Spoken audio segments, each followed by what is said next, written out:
May is Mental Health Awareness Month.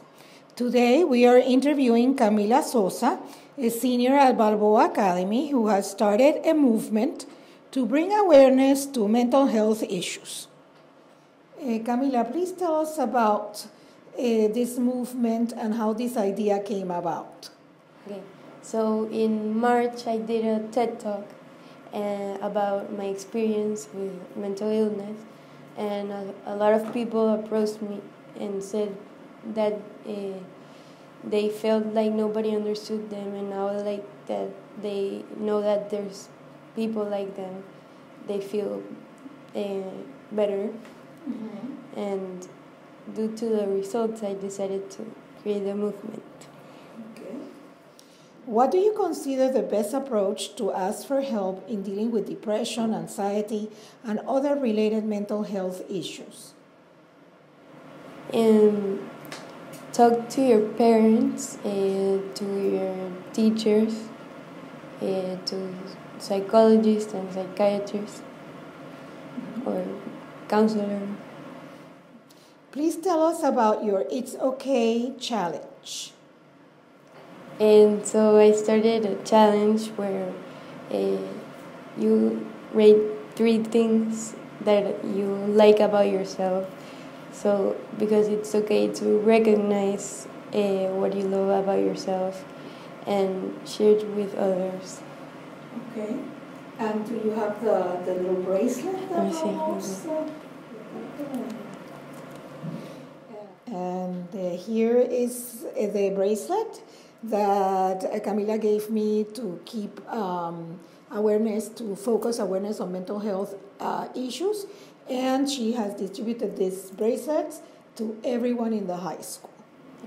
In honor of National Mental Health Awareness Month, I would like you to take a few minutes to watch this video of my TED Talk about my experience with my mental illness.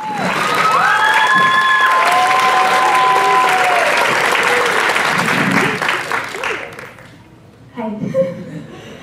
I've been hidden for years of being unhappy with myself, years with the fear of being judged, and I'm about to face that fear in front of all of you, and I'm terrified. So please don't go too hard.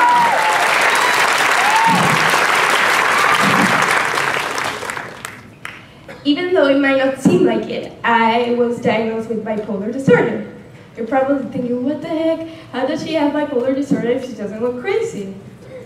Because the thing is, most of you think you know what it is because you've heard it in the movies and heard someone say, oh, we're so bipolar today. And most of you think you know it, but the truth is, being diagnosed with the disorder is nothing like being moody on a Monday morning. Ever since I was little, I felt that there was a part of me that didn't exactly fit in.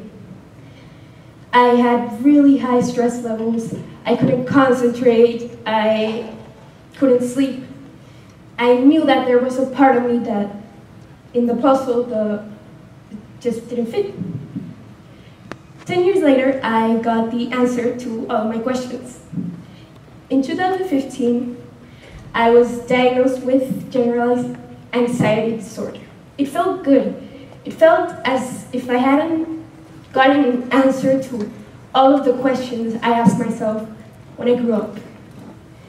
But little did I know that in 2016, life was going to throw me the biggest challenge I have ever had. In March 2016, my entire world crumbled. It got distorted, it got shattered.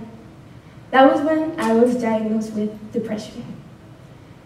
I was scared. I didn't know what to do. I felt empty. I felt like there was nothing that I could enjoy. I was gone. I lost who I was. I didn't have an identity. I stopped going to school. I felt as if depression had tied me to a bed and I couldn't get up. I began to question my existence. Did my life really matter? Would the world notice if I would just disappear? I was just one more drop in the ocean. Was I meaningless? The world would be fine without me. I began taking antidepressants and went to therapy, but they weren't helping so much. Until one day, I discovered writing. I began to write as if it was a diary, and it helped me a lot. It helped me explain to people how I felt. It helped me put back the pieces together. It was like way more effective than therapy. I loved it. It really made a change in my life. So I went back to school. I was doing better. Somehow I managed to finish the school year. I don't know how. But I was scrolling to Facebook one day when I saw a link to a website called The Mighty. So I clicked it. I began reading their stories, and they helped me a lot. It made me feel like I wasn't the only one suffering. Like, that there were people like me, that I wasn't alone, that I had people to relate to. So, one day, I came back from school, I had a great day at school, and I decided to send one of my posts to the Mighty. And they posted it. It was the first time I actually felt proud of myself in a really, really long time. It was amazing. I was out of rock bottom and everything just changed. And as soon as they posted it and they began to post everything, I knew that I had the power to communicate a message to the people. That I could show people how I felt through my writing. So I took advantage of that and began using it to help people. But in October, I was diagnosed with bipolar disorder. I was terrified. I didn't know what to do. The thing that people were making fun of and talking about had just become part of my life. I was afraid and just didn't know what to do.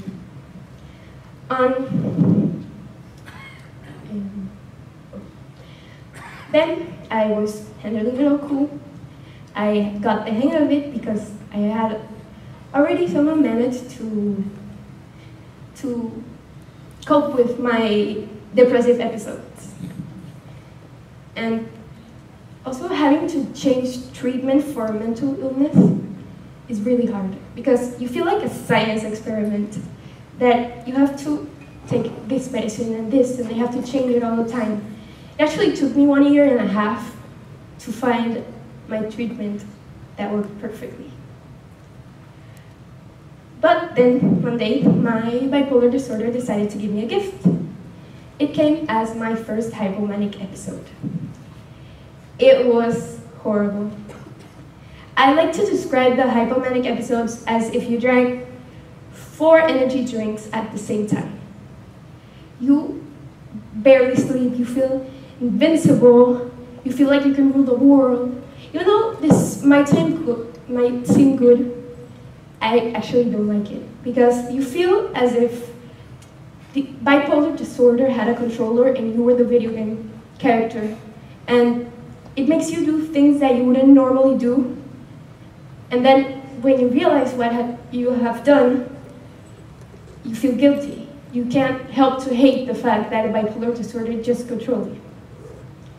One of my favorite things that I did in a hypomanic episode was one time where I went to the supermarket and bought 10 buckets of ice cream and 15 ice cream cookies, and I ate them in 5 days. But there came a point where I was having an episode every 3 weeks. In June, was when I had my first hypomanic episode.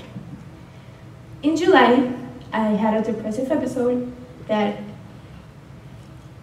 I had to make one of the hardest decisions also.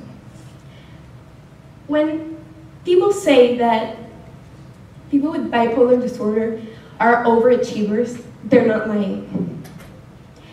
I had a 4.0 GPA, I got into NHS, I was practicing to get really high SAT score because I wanted to go to an Ivy League. I wanted to be this perfect little human being.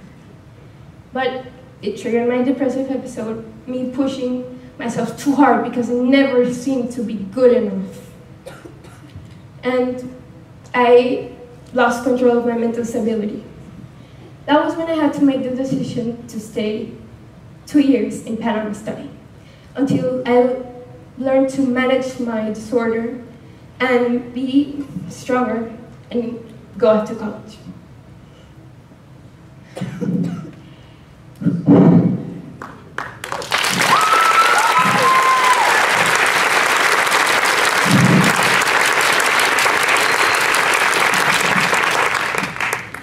It took me a long time to accept it, but eventually I did. But it felt as if my bipolar disorder had crushed all of my dreams since I was little.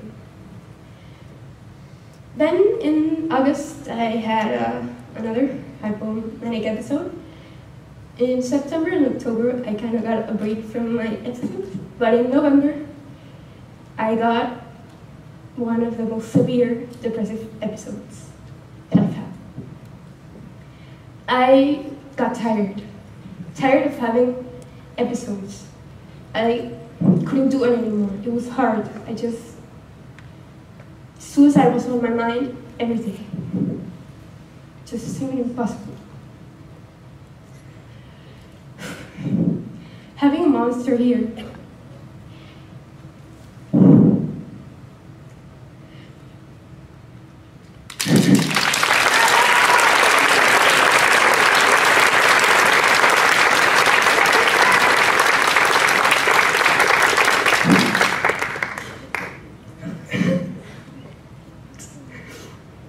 Telling you it's not worth the fight. The world would be better off without you. And I'm having a little piece of light here, telling you that you can do it. But I'm so focused on listening to a monster I had on this side that I just thought about suicide.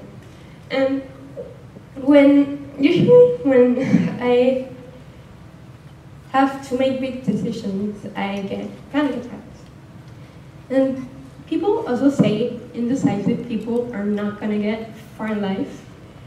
But I got so overwhelmed with having one monster here, having a little piece of light here talking to me, all these thoughts running through my mind, that I got so overwhelmed. I began to have a panic attack, and that was when my parents found me. I knew that something was wrong. My indecisiveness had saved my life. I had been working in an organization called Techo for 2 years. It taught me that people need us as much as we need them, that we all have something to give, that when I thought I had nothing more to give, I found out that I did. I began to feel inspired, knowing that I had the power to help people. So I decided to, one day, create a blog where I would share my experiences with everyone and be actually one of the first people to admit their mental illness. The funny thing is that I was really scared of what people would say. It took me a year to press the publish button. But the moment I did, I felt free. I felt as if I had taken the mask off and finally be myself. I have gotten really positive feedbacks on my blog, and that just makes me want to keep going also.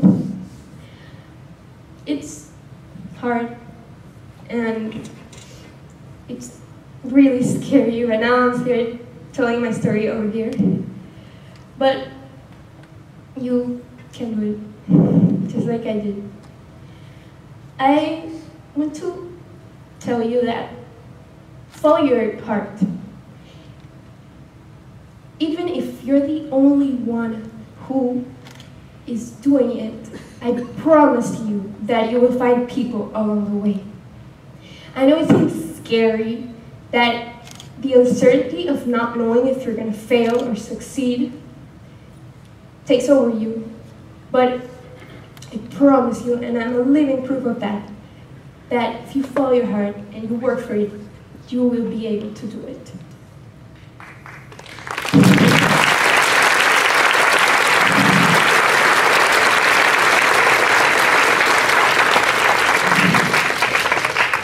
In 2016, I wouldn't have imagined being here standing and telling you my story. So, my disorder has pushed me, and will continue to push me now. But I have learned to read the signs and know how to help myself. And the most important thing actually is that I have learned.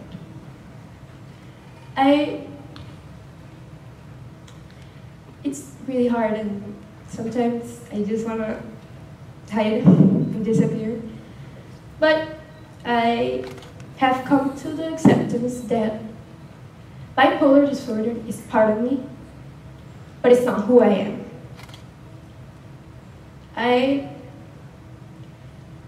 People in life have to find something that guides you, something that you know you're good at. For me, it's writing, sometimes drawing, as you saw in the presentation, and knowing that I can help people by having a voice. Because many people suffer in silence because they're ashamed of their mental illness, since Panamanian society can be very close-minded about that. So people suffer in silence just like I did. And in society, someone commits suicide, it's all over the news. But we forget to see that and say that there is hope and that you're gonna get through it. And people like I was, seem to think that it was the only solution because we just make it public. In reality, you can do it.